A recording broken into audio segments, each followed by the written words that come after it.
को समझना मतलब इलेक्ट्रॉन को समझना, ठीक है। हर एक पदार्थ, दुनिया में कोई पदार्थ हो, सब में इलेक्ट्रॉन पाया जाता है, कम ज़्यादा सब में इलेक्ट्रॉन पाया जाता है। क्यों? कि सब बना है 118 तत्व से। कितना तत्व से बना है? 118 तत्व से बना है। सुनो, बेसिक कॉन्सेप्ट समझो, उसके बाद आसानी से बन जाएगा। बीच में कौन रहता है? बीच में क्या रहता है? नाभिक। बीच में क्या रहता है? नाभिक। इसमें न्यूट्रॉन और प्रोटॉन रहता है। क्या क्या रहता है? हाँ, हल्ला नहीं करना। और इसके बाहर कौन घूमता है? इसके बाहर कौन घूमता है? नील्स बोर था एक साइंटिस्ट। सबसे पहले थॉमसन आया था। कौन आया था? थॉमसन। 9 क्लास का कॉन्सेप्ट है, समझना। थॉमसन आया, वो परमाणु के बारे में बोल रहा था कि परमाणु का कैसे स्ट्रक्चर होता है, संरचना कैसे होता है। तो थॉमसन ने बोला कि परमाणु एक धनात्मक गोला होता है। क्या होता है? धनात्मक गोला, जिसमें इलेक्ट्रॉन धंसा हुआ रहता है। इलेक्ट्रॉन, हाँ। और ये पूरा जो गोला है पॉजिटिव चार्ज का है। क्या है? पूरा गोला पॉजिटिव चार्ज का रहता है और इसमें इलेक्ट्रॉन क्या होता है? धंसा रहता है। इस मॉडल को उन्होंने वाटरमेलन, जो तरबूज का मॉडल है, उससे कंपेयर किया था और बोला कि तरबूज में 2 भाग होता है, एक लाल भाग होता है और एक काला जो बीज होता है ना। तो पूरा लाल भाग क्या है? धन आवेश है। क्या है? इसमें लाल भाग जो है पूरा, यानी कि वो है धन आवेश, मतलब पॉजिटिव चार्ज, प्रोटॉन। और जो इलेक्ट्रॉन धंसा हुआ है, मतलब जो बीज है तरबूज का, वो क्या है? इलेक्ट्रॉन है। थॉमसन पहला साइंटिस्ट था जिन्होंने परमाणु की संरचना के बारे में बताया। उनके अनुसार परमाणु एक धन आवेशित गोला होता है, जिसमें इलेक्ट्रॉन क्या होता है? धंसा हुआ रहता है। लेकिन ये थ्योरी उनका गलत हो गया। क्यों? एक चीज उन्होंने सही बोला कि परमाणु उदासीन होता है। क्या उसने सही बोला था? परमाणु उदासीन, जितना प्लस चार्ज उतना माइनस चार्ज, जितना प्लस चार्ज उतना माइनस चार्ज। लेकिन यदि हम देखें, क्या एक तरबूज में जितना लाल भाग होता है, क्या उतना बीज होता है? नहीं होता है। तो वो मॉडल उसको एक्सप्लेन नहीं कर पाया, समझा नहीं सका कि किस प्रकार आपने यह कहा कि जितना धन आवेश होता है और उतना ही ऋण आवेश, ठीक है। और फिर उन्होंने ये भी नहीं बताया कि इलेक्ट्रॉन इसके चारों ओर घूमता है। यहाँ पता चल गया कि इसकी इलेक्ट्रॉन पॉजिटिव चार्ज के चारों ओर घूमता है, लेकिन इस मॉडल में पता चला नहीं। थॉमसन का मॉडल गलत हो गया। थॉमसन का मॉडल गलत हो गया। फिर दूसरा साइंटिस्ट आया था रदरफोर्ड। क्या आया था? हाँ, रदरफोर्ड ने भी प्रयोग किया। उन्होंने एक सोने का पन्नी लिया था। क्या लिया था? सोने का पन्नी। समझना इसको, तब समझ में ये चैप्टर आसानी से आएगा कि कहाँ प्रोटॉन न्यूट्रॉन। तो जे थॉमसन गलत हो गए। जे थॉमसन क्यों? क्योंकि उनके अनुसार एक परमाणु धन आवेशित गोला होता है, जिसमें इलेक्ट्रॉन धंसा हुआ रहता है, लेकिन ऐसा कभी भी वास्तव में होता इलेक्ट्रॉन कभी धंसा हुआ नहीं। ये परमाणु धन आवेशित गोला होता। कोई दिक्कत? फिर दूसरा साइंटिस्ट था रदरफोर्ड। रदरफोर्ड ने क्या किया था? सुनना, रदरफोर्ड ने गोल्ड फॉयल ले लिया था, सोना का पन्नी, और उसका एटम है ये था। उन्होंने फिर अल्फा किरण को डाला था। कौन सा किरण को? हाँ, अल्फा किरण होता है। अल्फा किरण बनता कैसे समझना। एक परमाणु है हीलियम, नाम सुना है? हीलियम। हीलियम का परमाणु संख्या 2 होता है और द्रव्यमान संख्या 4 होता है। हीलियम का परमाणु संख्या 2 होता है, द्रव्यमान संख्या 4 होता है। तो इससे पता चला कि हीलियम में इलेक्ट्रॉन कितना रहेगा? 2 इलेक्ट्रॉन रहेगा। क्यों? क्योंकि जितना परमाणु संख्या होता है उतना ही प्रोटॉन होता है और उतना ही इलेक्ट्रॉन होता है। तुम लोग लिखाए थे, पढ़ाए थे ना। तो इलेक्ट्रॉन कितना हो गया? 2। यदि इस हीलियम एटम में, सुनना, यदि इस हीलियम एटम में 2 इलेक्ट्रॉन निकल जाए, 2 इलेक्ट्रॉन क्या हो जाए? तो ये He2+ हो जाता है। कि 2 इलेक्ट्रॉन निकल गया तो क्या बचा? सिर्फ प्रोटॉन बचा, है नहीं? और इसी He2+ को कहते हैं अल्फा पार्टिकल। कोई दिक्कत? कोई बोले कि अल्फा पार्टिकल किसको कहते हैं, तो बोलना एक हीलियम एटम है, हीलियम एटम में 2 इलेक्ट्रॉन रहता है और 2 प्रोटॉन रहता है। यदि उसके 2 इलेक्ट्रॉन को बाहर निकाल दे तो हीलियम डबली पॉजिटिव चार्ज हो जाता है और इसी को कहते हैं हम अल्फा किरण। क्या कहते हैं? तो अब तुमसे पूछे कि अल्फा किरण का आवेश कितना होता है, तो बोल देगा +2 होता है ना, प्लस में रहता है। तो अल्फा किरण कौन सा आवेश, धन आवेश या ऋण आवेश? धन आवेश, क्योंकि प्लस में है। कोई दिक्कत? इसलिए यहाँ कभी कभी अल्फा ++ भी लिखा रहता है, यानी कि 2+ मतलब +2, या अल्फा कभी +2 भी लिखा रह सकता है, ऐसा भी रह सकता है। ठीक है, तो उन्होंने जैसे ही अल्फा किरण को सोने की पन्नी में पास किया, अब क्वेश्चन आता है कि आखिर उन्होंने सोना की पन्नी लिया क्यों? सोना की पन्नी लिया क्यों? ये सोना एक बहुत ही ज्यादा आघातवर्धनीय पदार्थ है। कौन सा पदार्थ है? इंग्लिश में कहते हैं मैलिएबल, और आघातवर्धनीय के साथ साथ तन्यता भी ज्यादा होता है। 1 ग्राम सोना में यदि है तुम्हारे पास तो तुम 1 किलोमीटर लंबा तार भी खींच सकते हो। सोचो, 1 किलोमीटर लंबा तार ओनली जस्ट 1 ग्राम गोल्ड से। आघातवर्धनीय मतलब होता है कि वैसा गुण किसी भी पदार्थ का जिससे उसको हम सीट में बदल सके। किस में बदल सके? सीट में। जिस तरह तुम लोग बर्फी खाता है कि नहीं, उसमें देखता है चमचम से ऊपर में लगा रहता है, वो एल्युमिनियम का लगा रहता है। किसका लगा रहता है? उसको नहीं खाता है तुमने, खाओ लगा तो ज्यादा नुकसान नहीं देगा।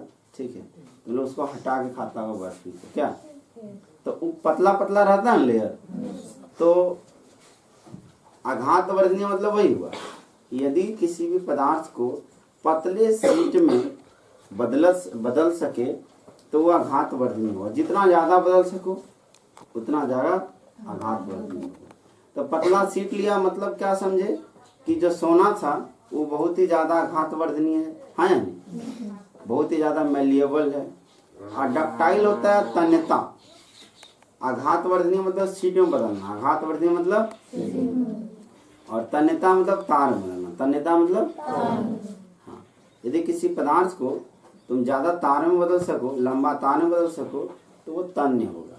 ठीक है, तो उन्होंने सोना का पन्नी लिया क्योंकि ये बहुत ही ज्यादा आघातवर्धनीय होता है। इसको छोटा छोटा शीट में बदल सकते हो। जैसे उन्होंने अल्फा किरण से पास किया, इस अल्फा किरण उस मतलब सोने की पन्नी से पास किया, तो उन्होंने क्या देखा कि कुछ किरण सीधा गुजर जाता है, कुछ किरण कुछ एंगल बना के जाता है, कुछ एंगल, और 10,000 में से केवल 1 किरण जितना जिधर से गया वही दिशा में वापस लौट आता है। ये सब 9वीं क्लास में पढ़ा होगा, रिवीजन से करा दे रहे हैं। तो इसका मतलब उन्होंने क्या पता लगाया कि अधिकतर अल्फा किरण सीधा गुजर जा रहा है, अधिकतर अल्फा किरण सीधा गुजर जा रहा है। इसका मतलब कि अधिकतर जगह खाली है, अधिकतर जगह क्या है, परमाणु में खाली है, तब न सीधा गुजर जा रहा है, कोई रोकने वाला नहीं है। दूसरा उन्होंने क्या बोला कि ये मुड़ जाता है, ये होता है मुड़ जाता है। तब उनको लगा कि मुड़ जाता है तो यानी कहीं न कहीं वहां पे प्लस चार्ज होगा, क्योंकि हम प्लस चार्ज दे रहे हैं, प्लस वहां रहेगा तबे न मुड़ेगा। यदि माइनस रहता तो खींच लेता ना, माइनस वाला रहता है, प्लस को माइनस अट्रैक्ट करता है कि नहीं, लेकिन यहाँ अट्रैक्ट नहीं कर रहा है, मुड़ जा रहा है। इसका मतलब कि बीच में कोई ना कोई प्लस चार्ज है, बीच में कोई ना कोई प्लस चार्ज। हाँ, और बहुत ही छोटा जगह पे है। क्यों? क्योंकि हम 10,000 में से केवल 1 ही को लौट के आ रहा है ना, तो एक बहुत ही छोटा जगह में बीच में कौन चार्ज है? प्लस चार्ज है। और इसी को रदरफोर्ड बोला नाभिक। तो कोई एग्जाम में आ जाए, कंपटीशन एग्जाम में, कि नाभिक की खोज किसने की? रदरफोर्ड ने की। किसने की? रदरफोर्ड। उन्होंने जब सोने की पन्नी में अल्फा कण को गुजारा था तो अधिकांश अल्फा कण बिना विचलित, बिना डेविएट हुए सीधे गुजर जाते थे। इसका मतलब उन्होंने बताया कि अधिकांश जगह क्या है? खाली है। कुछ मतलब कुछ कोण बना के विचलित होते थे, इसका मतलब बीच में कौन चार्ज है? प्लस चार्ज है। 10,000 में से केवल एक लौट जाते थे, इसका मतलब कि जो बीच में प्लस चार्ज है बहुत ही छोटा जगह में है। तब ना यदि मान लो बड़ा जगह पे रहता तो बहुत सारा किरण लौट के जा सकता था। यानी कि जो अंदर में रहता है बहुत ही क्या होता है, छोटा होता है, और उसमें क्या है, धन आवेश से रदरफोर्ड आया। और उन्होंने रदरफोर्ड ने क्या बोला कि सिंपल में उन्होंने बता दिया कि कोई भी परमाणु रहता है ना, बीच में क्या रहता है, बीच में क्या रहता है, नाभिक। बीच में क्या रहता है, नाभिक। हाँ, जहाँ प्रोटॉन पाया जाता है। क्या पाया जाता है, प्रोटॉन। हाँ, ये तो बोल दिया तरबूज जैसा, गलत हो गया पहले ही, लेकिन हाँ इसको पता चल गया कि नहीं बीच में रहता है प्रोटॉन। ये तो बोल दिया तो पूरे में प्रोटॉन है, पूरे स्फीयर प्रोटॉन है, पूरा धन आवेश का। गलत बोला था। ये बोला कि नहीं, बीच में ही प्रोटॉन रहता है, इलेक्ट्रॉन चारों ओर घूमता है, इलेक्ट्रॉन चारों ओर घूमता है। ठीक है, इतना बोला कौन, तो मैक्सवेल का एक थ्योरी है। मैक्सवेल का कहना था, एक साइंटिस्ट था मैक्सवेल, उनका कहना था यदि कोई आवेशित वस्तु, मतलब चार्ज जिसमें हो उसको आवेशित वस्तु कहते हैं। ठीक है, यदि कोई आवेशित वस्तु किसी दूसरी आवेशित वस्तु के चारों ओर घूमता है, चारों ओर तब त्वरित हो जाता है, एक्सेलरेट हो जाता है, उसका वेग में परिवर्तन आता है, और त्वरण के कारण वो अपना ऊर्जा लॉस करने लगता है। उसका ऊर्जा क्या होता है, लॉस करने लगता है, और लास्ट में वो बीच में जिसके चारों ओर घूम रहा है वहाँ गिर जाता है। जैसे कि तुम ही समझ लो, कभी खेला है टेबल कुर्सी चेयर वाला, बीच में रख दो, मान लो तुम घुमाते रहे या तुम इसी तरह घूमते रहो, गिरेगा कि नहीं, कहीं बीच में गिरेगा ना। क्यों, क्योंकि तुम त्वरित हो गया, तुम्हारा वेग में परिवर्तन हो रहा है। जब भी कोई वस्तु वृत्ताकार पाथ पे गति करती है तो त्वरण हमेशा होता है। त्वरण इसलिए होता है कि हर बिंदु पर दिशा अलग अलग होती है। जैसे कि मान लो तो ये वृत्ताकार पाथ है, यहाँ पे यदि तुम खड़ा है, इधर मुंह कर रहा, तुम्हारा दिशा इधर हो गया, यहाँ खड़ा है तुम्हारा दिशा इधर हो गया, यहाँ है दिशा इधर, यहाँ है दिशा इधर, हर बिंदु पर दिशा अलग अलग होता है, इसलिए वेग अलग अलग होगा, और वेग जब अलग अलग होगा तो त्वरण हो जाएगा। 9th क्लास में पढ़ा है त्वरण के बारे में, तो समझ में आएगा। या तो त्वरण होता है वेग में परिवर्तन। क्या होता है, वेग में परिवर्तन मतलब दिशा में परिवर्तन। दिशा में परिवर्तन हो रहा है, चाल में परिवर्तन हो रहा है, इसका मतलब वेग में परिवर्तन हो रहा है। ठीक है, तो मैक्सवेल का क्या कहना था, यदि कोई आवेशित वस्तु, यदि कोई आवेशित वस्तु किसी दूसरे आवेशित वस्तु के चारों ओर घूमे तो त्वरित होगा। वह क्या होगा, और उसमें ऊर्जा का हानि होगा, और अंतिम में जाके ऊर्जा जब खत्म हो जाएगा तो वस्तु कहाँ गिर जाएगा, नीचे। तो रदरफोर्ड बोला कि ये प्लस चार्ज है, ये क्या है, इसके चारों इलेक्ट्रॉन घूमता है, इसके चारों इलेक्ट्रॉन। तो मैक्सवेल बोला कि आप गलत बोल रहे हैं, यदि इसके चारों इलेक्ट्रॉन घूमेगा, इलेक्ट्रॉन माइनस चार्ज है, ये प्लस चार्ज है नहीं। तो माइनस चार्ज दोनों आवेश है कि नहीं, दोनों आवेशित है, दोनों में चार्ज है। तो हम बोले जब भी कोई आवेशित वस्तु किसी दूसरे आवेशित वस्तु के चारों ओर घूमे तो क्या उत्पन्न होगा, त्वरण। और त्वरण से किसकी हानि होगी, ऊर्जा। तो मान लो इलेक्ट्रॉन त्वरण उत्पन्न हुआ, इलेक्ट्रॉन लॉस होते होते घूमते घूमते कहाँ चल गया, घुस गया जाके प्रोटॉन। ठीक है, लेकिन ऐसा होता नहीं। रदरफोर्ड ने इतना तक सही बोला था कि इलेक्ट्रॉन इस प्रोटॉन इस नाभिक के चारों ओर घूमता है, इतना सही बोला था। लेकिन किस प्रकार घूमता है ये उन्होंने नहीं बता पाया। समझ में आया कि किस प्रकार घूमता है, ये उन्होंने बता नहीं पाया। जैसे मान लो बीच में कुछ रख दे, एक खंभा खड़ा कर दे और गोल सिर्फ गोल कर दे, ठीक है, बाहर से अब बोले तो घूमने, तो घूमते घूमते लास्ट में जरूर गिरेगा कि नहीं। लेकिन यदि मान लो ये बीच में खंभा है और यहाँ बैरियर बना दे इस तरह, तो तुम गिरेगा, अंदर जाएगा, यहाँ तो रुक जाएगा ना, क्या गिर पाएगा? ये दोनों तरफ से बैरियर बना दे तो तुम क्या इसी में घूमना पड़ेगा तुमको, है नहीं? यदि बैरियर नहीं रहता तो तुम क्या इधर घूमते घूमते कभी कभी यहाँ भी आया था ना। अब मतलब बैरियर लग रहा है, यानी कि यही आप 5 में तुमको घूमना है, तब तो आसानी से घूम सकता है नहीं? तब आया रदरफोर्ड का स्टूडेंट नील्स बोर। रदरफोर्ड का स्टूडेंट था नील्स बोर। क्या नाम था? Niels Bohr. उन्होंने बताया कि इलेक्ट्रॉन, जो रदरफोर्ड जो गलती बोला था उन्होंने उसको सही किया सिर्फ, ठीक है। अपने टीचर का पढ़ा था अच्छे से कि क्या क्या बोला, फिर उन्होंने बोला कि मेरे टीचर ने सही बोला कि इलेक्ट्रॉन प्लस चार्ज यानी कि नाभिक के चारों ओर घूमता है, नाभिक के चारों ओर घूमता है, लेकिन एक निश्चित कक्षा में घूमता है, ये कहना था बोर का। बस इतना है कि इलेक्ट्रॉन नाभिक के चारों ओर घूमता है लेकिन एक निश्चित कक्षा में घूमता है, और उस कक्षा में ना तो ऊर्जा उत्पन्न होती है ना तो ऊर्जा नष्ट होती है, ऊर्जा उत्सर्जित नहीं होती है। यदि ऊर्जा उत्सर्जित नहीं होगा तो क्या कभी लॉस होगा उसका? कभी प्रोटॉन बीच में जाके गिरेगा नहीं, ना गिरेगा। समझ में आया? ये किसका कहना था? बोर का। और बोला हर कक्षा का नाम उन्होंने दे दिया, और बोला कि इस कक्षा को कहो के, दूसरा कहो एल, तीसरा कहो एम एन, इस तरह दे दिया के एल एम एन, जेड तक जाएगा, फिर छोटका ABCD स्टार्ट हो जाता है, ठीक है। आगे चलते रहता है जितना तुमको करना है। यही बताने वाला साइंटिस्ट था नील्स बोर। क्या नाम था? Niels Bohr.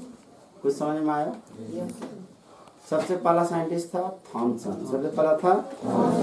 फिर आया था रदरफोर्ड। रदरफोर्ड का गलती बोलने वाला कौन था? मैक्सवेल।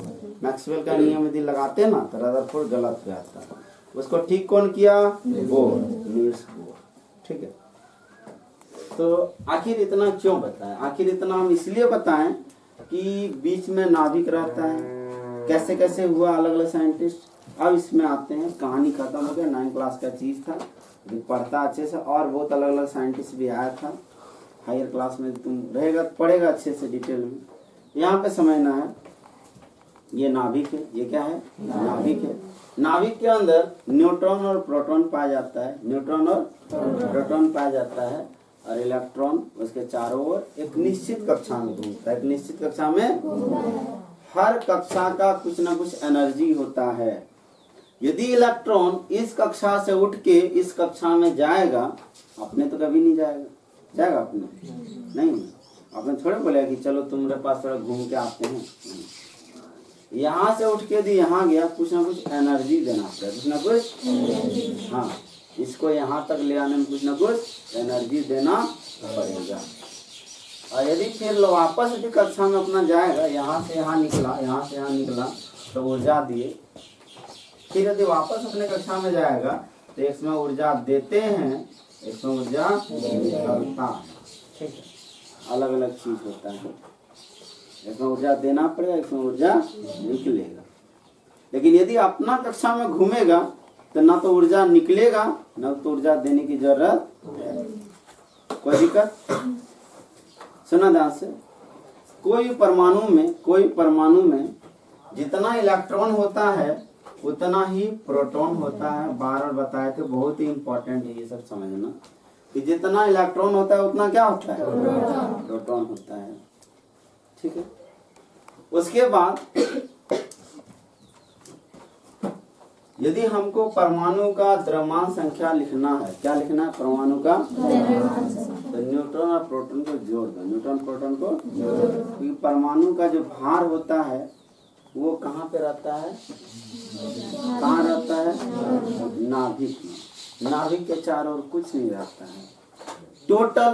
टोटल यदि 100% द्रव्यमान है, 100 ग्राम द्रव्यमान है किसी का, तो 99 ग्राम द्रव्यमान नाभिक का रहता है, और केवल 1 ग्राम द्रव्यमान इलेक्ट्रॉन सबका रहता है। इसलिए हम इलेक्ट्रॉन के द्रव्यमान को नेग्लिजिबल, नगण्य मानते, ये 99% जो द्रव्यमान है कहाँ पे है? नाभिक में। केवल 1% द्रव्यमान कहाँ है? इलेक्ट्रॉन के पास।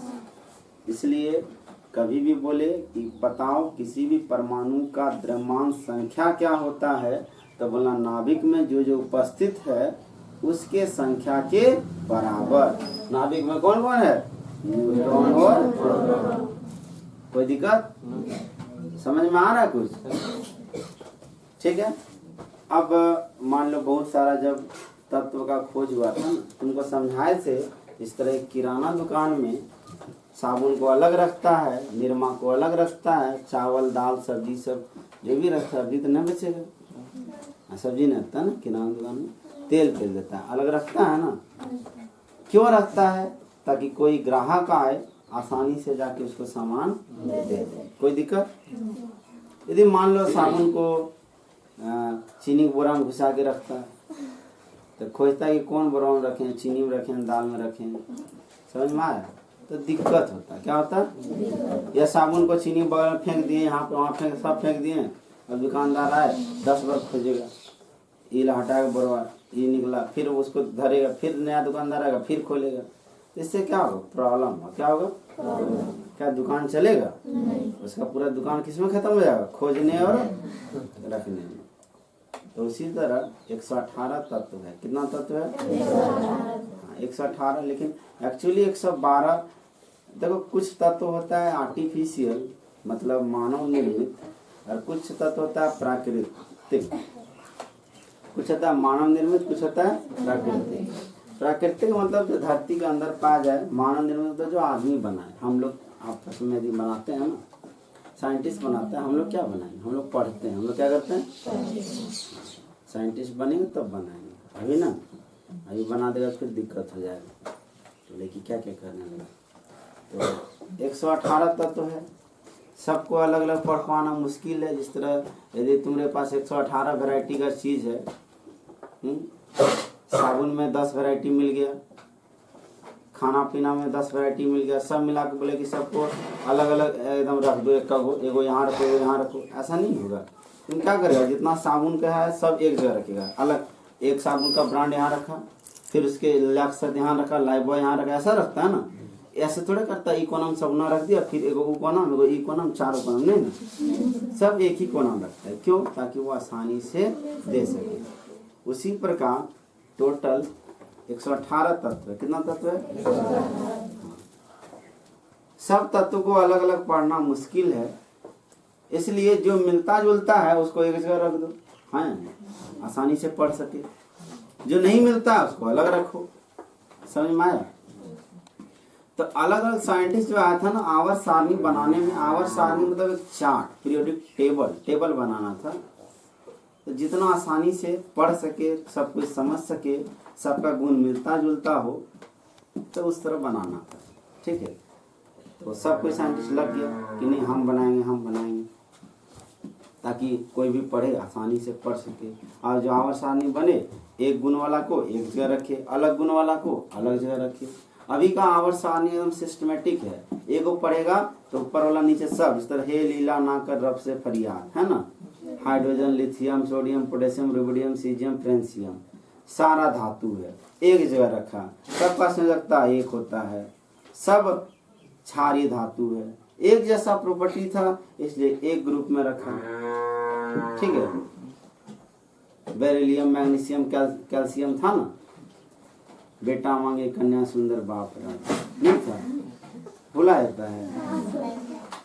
तो इस सब संयोजकता 2 होता है, सब क्षारीय धातु है। लेकिन ये जो दूसरा वाला है क्षारीय धातु, वो धरती पर पाया जाता है। कहाँ पाया जाता है? हाँ, अर्थ क्रस्ट पे। इसलिए कहते हैं इसको भू क्षारीय धातु। क्या कहते हैं? Alkaline earth metal group. पहला कहते थे क्षारीय धातु, क्योंकि सबको पानी से विक्रिया करा देंगे ना। सुनना, सबके ऑक्साइड को जिस तरह मान लो सोडियम है, सोडियम का ऑक्साइड, सोडियम ऑक्साइड, पोटेशियम है, potassium oxide, potassium oxide, lithium oxide, potassium oxide, इस तरह पर इथेन, मीथेन, प्रोपेन। उसी तरह होता है lithium oxide, potassium oxide, sodium oxide, francium oxide, caesium oxide, सब एक जैसा गुण है, ठीक है। सबको यदि पानी से अभिक्रिया कर देंगे, पानी से यदि मिला देंगे, क्षार बना देगा। क्या बना देगा? इसलिए नाम पड़ गया था क्षार धातु। ग्रुप पहला को कहते हैं क्षार धातु। क्या कहते हैं? क्षार धातु। क्षार अलग होता है, क्षार अलग चीज। सुना ध्यान से।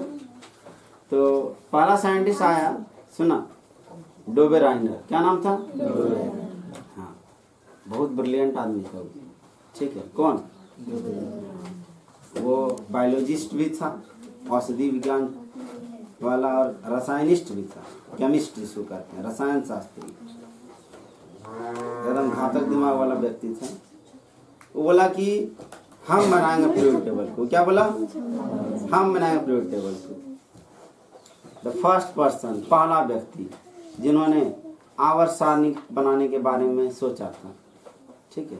क्या नाम था उसका? डोबे राइनर। क्या नाम था? डोबे राइनर, ठीक है। कहानी सुनना है, नींद नहीं मारना करें, ठीक है। अब सुनते सुनते कोई नींद मारने लगा तो दिक्कत है ना। मौसमों उसी तरह, हमको पढ़ाने मन ही नहीं कर रहा है इस मौसम में। इतना गर्मी लग रहा है ना अंदर से, है ना गर्मी। सुना, कोई दिक्कत नहीं, लेकिन पढ़ाएंगे। तो पहला साइंटिस्ट था डोबे राइनर। क्या था? हाँ, डोबे राइनर ने क्या किया? 3 तत्वों का समूह चुना। क्या चुना? एक समूह में 3 तत्व को रखा, ठीक है। एक समूह था ग्रुप, हम मान लिया 3 ग्रुप बना दिए। एक ग्रुप में 3 लड़के रख दिए, एक ग्रुप में 3 लड़का, 3 का ग्रुप बना दिए। तो डोबे राइनर जितना, सुनो, जितना भी तत्व था ना उसमें पाया गया था, जितना भी तत्व डोबे राइनर के समय में, इस तरह 118 तत्व है, उसमें ज्यादा नहीं, 30-40 तत्व था, ठीक है। तो सबका ग्रुप बना दिया। कौन? डोबे राइनर। एक ग्रुप में क्या वो रखा? 3। एक ग्रुप में क्या रखा? 3। और जिस 3 को चुना ना, एक सिंपल एग्जांपल बताते हैं। एक ग्रुप में मान लो रख दिया लिथियम को। किसमें रख दिया? Sodium, potassium. ये 3 को एक ग्रुप में रखा। ध्यान सुनना है, एक ग्रुप में 3 को रखा। इसी तरह बहुत सारा 4 ग्रुप बनाया था। 4-5 ग्रुप के बाद से ग्रुप पे खत्म हो गया, लगे अब मेरा नियम लागू नहीं हुआ, इसलिए फ्लॉप मारा गया सही, ठीक है। पढ़ना पड़ रहा है, फ्लॉप मारा गया क्या दूसरा, लेकिन ये बोला था ना। तो इन्होंने क्या किया? 3 तत्व का ग्रुप बनाया। कितना तत्व का? 3। हाँ, फॉर एग्जाम्पल, उदाहरण के लिए लिथियम, सोडियम, पोटासियम को एक ग्रुप में रखा। लिथियम, सोडियम, पोटासियम को, हाँ। सबसे खास बात क्या था कि तीनों का प्रॉपर्टी सेम था, तीनों का गुण सेम था। लिथियम, सोडियम, पोटासियम तीनों क्या है?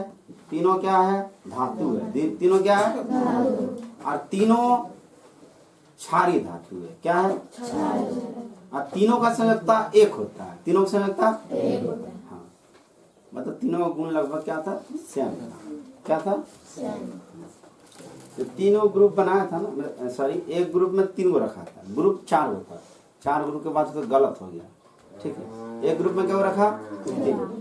एक ग्रुप में 3 को रखा और टोटल 4 ग्रुप बनाया। टोटल क्या हो गया? 4 12 तत्व को सजाया था। उसके बाद बोला हम नहीं होगा, हमसे छोड़ दो। क्या बोला? हमसे अब नहीं होगा, जितना हम करने था कर दिए।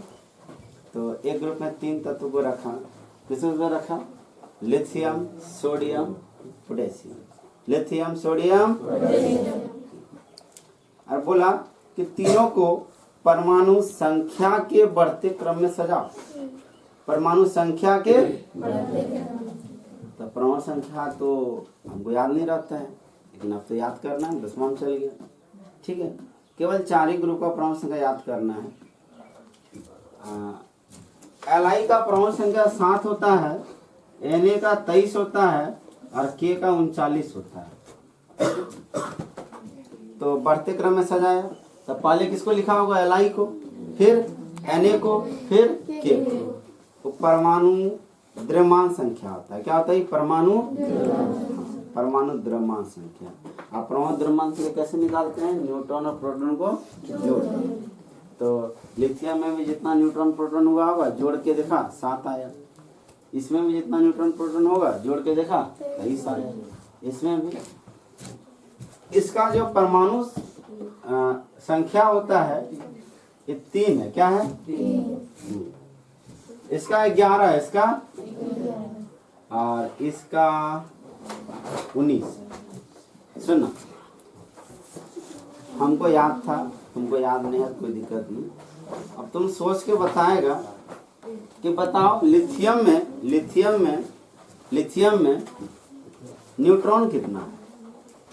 लिथियम में न्यूट्रॉन कितना है? इसकी फॉर्मूला देखो, न्यूट्रॉन और प्रोटॉन जोड़ते हैं तब आता है मेरा परमाणु द्रव्यमान संख्या। तो बताओ लिथियम में न्यूट्रॉन कितना है? 4। कैसे पता किए? क्योंकि 3 था परमाणु संख्या, और जितना परमाणु संख्या होता है उतना प्रोटॉन होता है और उतना, तो यदि P का मान 3 रखेंगे तो N का मान 4 होगा, तब ना 4 3 7। अच्छा, सोडियम में न्यूट्रॉन कितना? 12। एग्जाम में आ जाएगा लिखने की सोडियम का परमाणु संख्या 11 और सोडियम का परमाणु द्रव्यमान संख्या। द्रव्यमान परमाणु द्रव्यमान ये कौन सी है? और ये सिर्फ परमाणु संख्या, ये सिर्फ, ठीक है, दोनों में अंतर है, उसमें द्रव्यमान जुड़ जाता है। अच्छा, पोटेशियम का बताओ, पोटेशियम का बताओ, समझ में आ रहा है? आसानी से लिख सकता है, ठीक है। एग्जाम में ये सब भी पूछता है, इसलिए अच्छे से बनाना कि बोल देगा कि एक पोटेशियम है, उसका परमाणु संख्या 19 है और परमाणु द्रव्यमान संख्या 39 है, तो बताओ न्यूट्रॉन कितना है? क्या है? न्यूट्रॉन। तब 20 कैसे निकाले? 39 में घटा दिए 19 को। तो ये फॉर्मूला पता है ना, परमाणु द्रव्यमान संख्या बराबर न्यूट्रॉन प्लस। तो उन्होंने क्या देखा, सुनना, डोबेरायनर ने क्या देखा कि यदि हम तत्वों को परमाणु द्रव्यमान के बढ़ते क्रम में सजाएं, तो पहला तत्व और तीसरा तत्व या अंतिम तत्व के परमाणु द्रव्यमान संख्या का औसत, पहला तत्व और तीसरा तत्व के परमाणु द्रव्यमान संख्या का औसत दूसरा तत्व के परमाणु द्रव्यमान संख्या के लगभग बराबर होता है। फिर सुनो, डोबेरायनर के अनुसार पहला तत्व का परमाणु संख्या और अंतिम तत्व का परमाणु संख्या का औसत दूसरे तत्व के परमाणु द्रव्यमान संख्या के बराबर होता है। लगभग बराबर होता है, पूरा बराबर भी हो सकता है, थोड़ा मिलता जुलता भी हो सकता है। औसत निकालते हैं 39, 7 और 39 को जोड़ दर 2 से भगा दो, औसत हुआ ना, कितने हो गया? 46/2। कितने आ गया? बीच वाला देखो कितना है? 23। बहुत ही महत्वपूर्ण बात कहा और एग्जाम में लिखने आता है कि डोबेरायनर का नियम लिखो। तो डोबेरायनर का नियम क्या है? कि डोबेरायनर के नियम के अनुसार यदि तत्वों को परमाणु द्रव्यमान के बढ़ते क्रम में सजाते हैं तो पहला तत्व का परमाणु द्रव्यमान और तीसरा या अंतिम तत्व का परमाणु द्रव्यमान का औसत दूसरे तत्व के परमाणु द्रव्यमान के बराबर आता है। समझ में आया? कुछ नहीं आया? ये डोबेरायनर का कहना, किसका कहना था? डोबेरायनर का। उन्होंने क्लोरीन, ब्रोमीन, आयोडीन इसको भी लिया था, ठीक है। एक ग्रुप वो था ना, एक ग्रुप जैसे ये था ना, लिथियम, सोडियम, पोटेशियम, दूसरा ग्रुप ये था। कल सब लिखा देंगे, जितना ग्रुप था ना सब धीरे धीरे लिखा देंगे, ठीक है। तो ये साइंटिस्ट चला गया, इसका नियम सब लागू, सिर्फ कुछ तत्व के लिए लागू हुआ, 3-4 ग्रुप के लिए। उसके बाद जो बच गया एलिमेंट उसके लिए लागू होता ही नहीं था। तो क्या हो गई? गलत, फेल मारा गया। कौन? डोबे। हाँ, तब नया साइंटिस्ट आया, एगो फेल मारा, दूसरा आया कि नहीं? हाँ, उसका नाम था न्यूलैंड्स। क्या नाम था? हाँ, न्यूलैंड्स। इन्होंने तिर्यक सिद्धांत दिया था।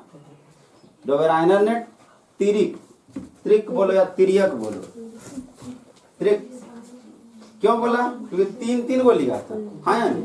एक ग्रुप में क्या हो लिया था, इसलिए इसको कहते हैं त्रिक सिद्धांत। फिर आया न्यूलैंड। क्या आया? न्यूलैंड का अष्टक सिद्धांत होता है।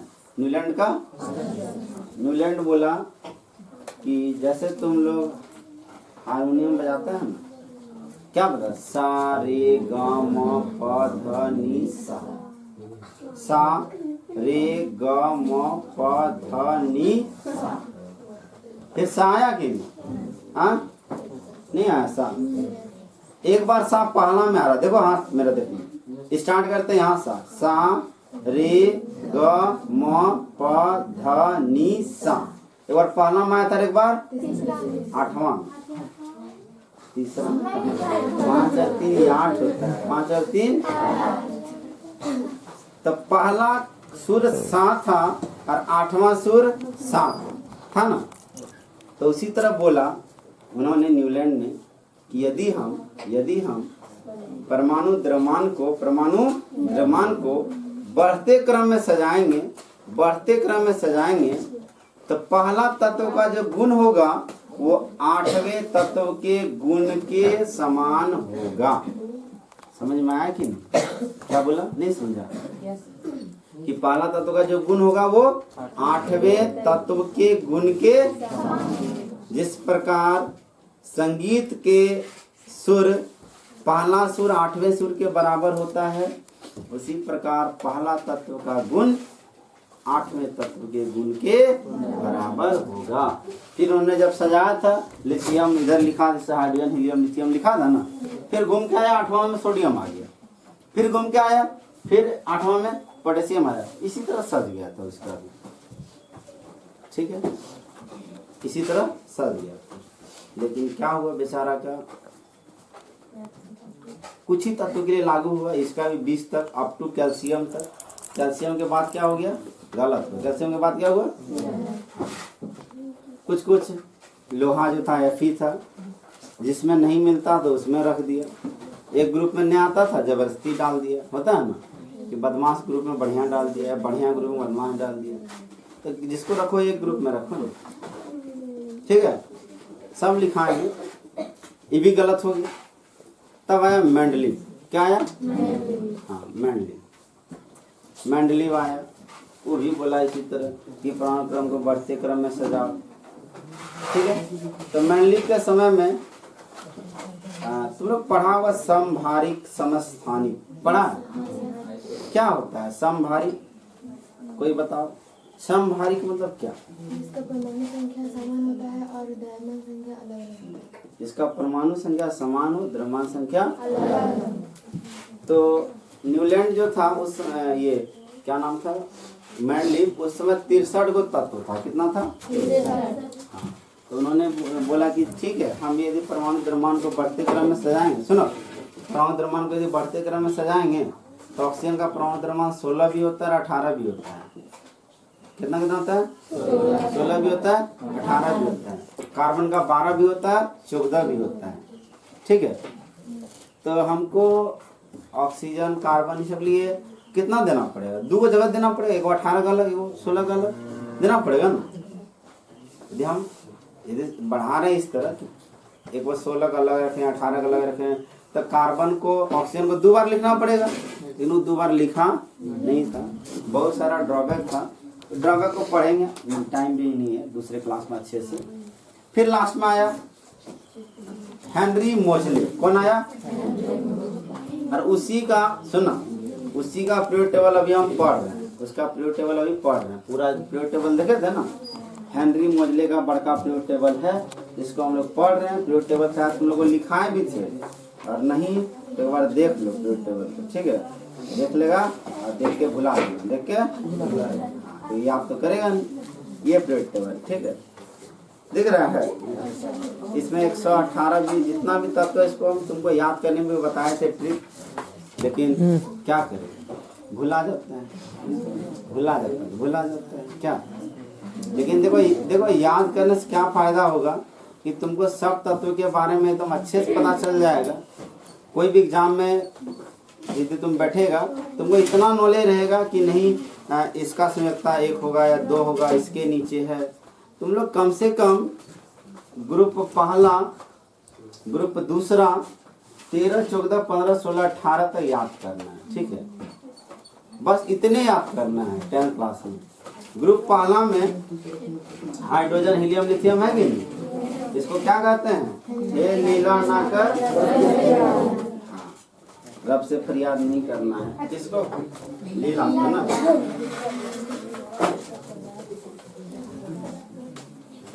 हाँ, तो सुना ध्यान से। पहला था हे लीला ना कर रब से फरियाद। 2 बार पढ़ना, 3 बार, कम से कम याद रखना है तुमको, ठीक है। क्या है ये? हे लीला ना कर रब से फरियाद, ठीक है। दूसरा क्या था? बेटा मांगे कन्या सुंदर बाप,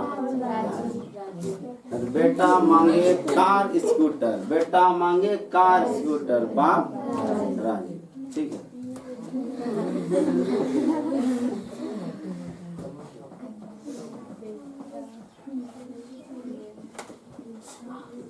कार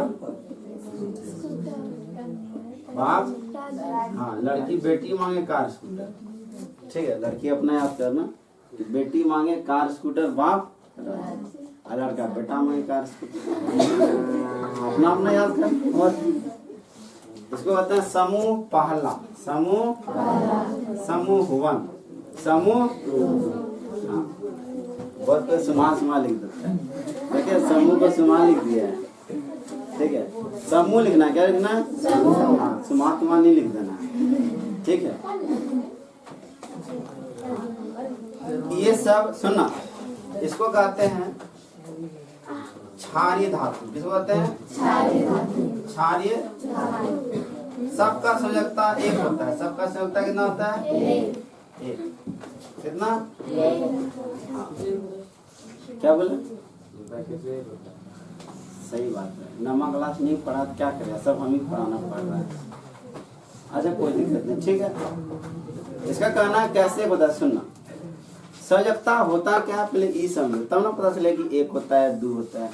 संयोजकता का मीनिंग होता है कि कोई भी तत्व कितना इलेक्ट्रॉन को देता है या कितना इलेक्ट्रॉन को लेता है, वो संयोजकता है। किसी भी तत्व का इलेक्ट्रॉनिक विन्यास करोगे तो अंतिम कक्षा में 1 इलेक्ट्रॉन आएगा। कितना इलेक्ट्रॉन आएगा? 1। तो 1 ही इलेक्ट्रॉन दे सकता है ना, इसलिए संयोजकता इसका हो गया 1। संयोजकता का मीनिंग वैलेंसी कहते हैं। वैलेंसी होता है कैपेसिटी टू एक्सेप्टिंग और डोनेटिंग द इलेक्ट्रॉन, मतलब इलेक्ट्रॉन को एक्सेप्ट और डोनेट करने का।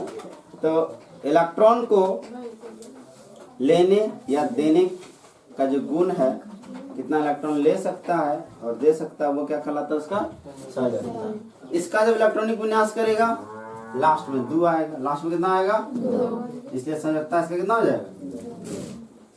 इसको कहते हैं भू क्षारीय धातु। हाँ, भू क्षारीय धातु, ठीक है। भू मतलब भूमि, भू मतलब धरती, भूत में भू क्षारीय। सबका संयोजकता कितना? संयोजकता कितना? 2। जो इसको थोड़ा छोड़ देना, हाँ, एक को छोड़ देना, एक को नहीं लेना है, नहीं तो हाई लग जाएगा, ठीक है। इसके नीचे वाला सारा है। हाइड्रोजन एक गैस है, हाइड्रोजन एक गैस है, और ये अधातु होता है। ये क्या होता है? अधातु। हाँ, इसलिए इसको नहीं लेंगे, इसको यहाँ लिख देंगे अधातु। क्या लिख देंगे? अधातु। कोई दिक्कत? चलो इतना तो लिख लो, अब कल बताएंगे ना नेक्स्ट वाला। इतना तो याद करना है सबको, ठीक है? क्या